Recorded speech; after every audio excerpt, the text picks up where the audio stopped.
एका चोरट्यानं नागपूरच्या गुन्हे शाखेच्या युनिट क्रमांक 1च्या चौकशी दरम्यान आपल्या गुन्ह्यांची कबुली दिली, तर त्याच्या एका साथीदाराचा तपास सुरू झालाय।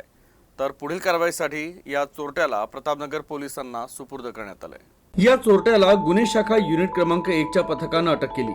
अजय वरखडे असं चोरट्याचं नाव असून तो जैताळ परिसरातील रहिवासी आहे। मंदिर चोरीच्या 2 घटनांमध्ये या आरोपीचा सुगावा सीसीटीव्ही फुटेजवरून सापडला होता। त्या आधारे पोलीस पथक त्याचा शोध घेत होते। गुन्हे शाखा युनिट क्रमांक 1च्या पथकानं गस्त घालत असताना हा आरोपी चोरीच्या दुचाकीवरून जात असताना पोलिसांनी त्याला अटक केली। चौकशीत त्यानं मनीष टेकाम या त्याच्या एका साथीदारासह 2 मंदिरात चोरी आणि 1 वाहन चोरी केल्याची कबुली दिली। त्यानंतर आता पोलीस त्याच्या साथीदाराचा शोध घेत आहे। तर आरोपीला पुढील कारवाईसाठी प्रतापनगर पोलिसांना सुपूर्द करण्यात आला आहे।